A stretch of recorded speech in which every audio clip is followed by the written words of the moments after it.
வணக்கம். இன்றைக்கி நம்ம பார்க்க போகிற சமையல் ஒரு அருமையான வெண்டைக்காய் மசாலா எப்படி செய்யலாங்கிறத பார்க்கலாம். நல்லா டேஸ்ட்டாக இருக்கும். சப்பாத்திக்கு தொட்டு சாப்பிட்றதுக்கு அருமையாக இருக்கும். எப்பயும் போல் பண்ணாமல் இது மாதிரி சப்பாத்தி தொட்டு சைடிஷ் வச்சு சாப்பிட்டோம்னா நல்லாயிருக்கும். வாங்க அது எப்படி செய்யலாங்கிறத பார்க்கலாம். ஒரு பவுல் எடுத்துக்கலாம். 1/4 கிலோ அளவுக்கு வெண்டைக்காய் நல்லா கழுவிட்டு காய விட்டு சேர்த்துக்கோங்க.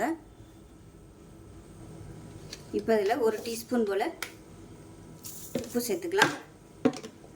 காரத்துக்கு 1 டேபிள் ஸ்பூன் அளவுக்கு மிளகாத்தூள் சேர்த்துக்கலாம். கொஞ்சமாக 1/4 டீஸ்பூன் போல் மஞ்சள்தூள் சேர்த்துக்கலாம். இதில் வந்து நல்லா ஒரு 2 டேபிள் ஸ்பூன் அளவுக்கு கடலை மாவு சேர்த்துக்கலாம். சேர்த்துட்டு நல்லா பிசைஞ்சு விட்டுக்கலாம்.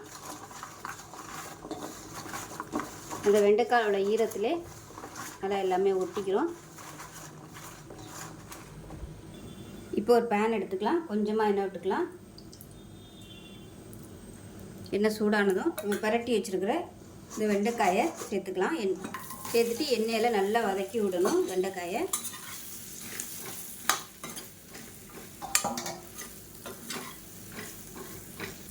இப்போ வெண்டைக்காய் நல்லா வதங்கிருச்சு. இதை தனியாக எடுத்துடலாம். வேறு பிளேட்டுக்கு மாற்றிக்கலாம். இப்போ அதே பேனில் கொஞ்சமாக எண்ணெய் விட்டுக்கலாம்.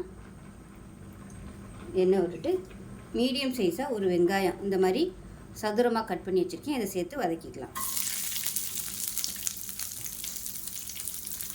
கோல்டன் கலரில் வதக்கினா போதும். இப்போ வெங்காயம் நல்லா வதங்கிருச்சு. வேறு பிளேட்டுக்கு மாற்றிக்கலாம்.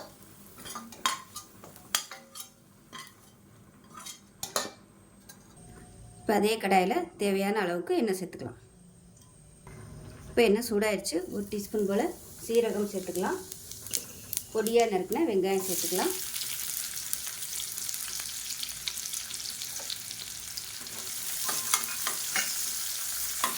இப்போ 1 டீஸ்பூன் இஞ்சி பூண்டு பேஸ்ட் சேர்த்து நல்லா வதக்கி விட்டுக்கலாம். இஞ்சி பூண்டு பேஸ்ட் நல்லா வதங்கிருச்சு. மீடியம் சைஸாக ஒரு தக்காளி மிக்சியில் அடித்ததை சேர்த்துக்கலாம். சேர்த்துட்டு நல்லா எண்ணெய் பிடிய வதக்கி விட்டுக்கலாம். இப்போ தக்காளி வதங்கிருச்சு. 1 டேபிள் ஸ்பூன் மிளகாத்தூள் சேர்த்துக்கலாம். 3/4 டேபிள் ஸ்பூன் தனியாத்தூள், 1/4 டேபிள் ஸ்பூன் சீரகத்தூள், 1/4 டேபிள் ஸ்பூன் கரம் மசாலா சேர்த்துக்கலாம். கரம் மசாலா இல்லை கறி மசாலா எதுனாலும் சேர்த்துக்கலாம். அது நல்லா வதக்கிக்கலாம்.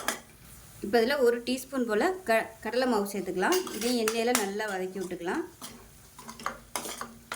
இந்த கடலை மாவு நல்ல ஒரு டேஸ்ட் கொடுக்கும். இப்போ 2 டேபிள் ஸ்பூன் தயிர் சேர்த்துக்கலாம். அடுப்பு நல்லா குறைச்சி வச்சுட்டு நல்லா எண்ணெய் பிரிஞ்சு வரணும். இப்போ பாருங்கள் எல்லாமே நல்லா வதங்கி எண்ணெய் கசிய ஆரம்பிச்சிருச்சு. இப்போ இந்த ஸ்டேஜில் கொஞ்சமாக தண்ணி சேர்த்துக்கலாம். நான் வந்து நல்லா கொதிக்கிற தண்ணியை சேர்த்துருக்கேன். இது நல்லா கலந்துட்டு கொதிக்க ஆரம்பிக்கட்டும். இப்போ கொஞ்சமாக உப்பு சேர்த்துக்கலாம். இப்போ தயிர் எல்லாமே சேர்த்து நல்லா எண்ணெய் பிரிஞ்சு வந்ததுக்கப்புறமா நம்ம வதக்கி வச்சுருக்கிற வெண்டைக்காயும் வெங்காயத்தையும் சேர்த்துருக்கேன். இப்போ இதை நல்லா கலந்து விட்டுட்டு அடுப்பு மீடியமான ஃப்ளேமில் வச்சுட்டு நல்லா கொதிக்க விட்டுக்கலாம். இப்போ பாருங்கள் சூப்பரான வெண்டைக்காய் மசாலா ரெடி ஆகிடுச்சு. அமர்த்திடலாம். இந்த ஸ்டேஜில் அமர்த்திடுங்க. இன்னும் கொஞ்சம் கிரேவி வேணுன்னா நீங்கள் இன்னும் கொஞ்சம் தண்ணி ஊற்றி வச்சுக்கலாம். அவ்வளோதான். சப்பாத்திக்கு தொட்டு சாப்பிட்றதுக்கு சூப்பராக இருக்கும். நீங்கள் சாம்பார் சாதம் தயிர் சாதத்துக்கு கூட நீங்கள் தொட்டு சாப்பிட்றதுக்கு அருமையாக இருக்கும்.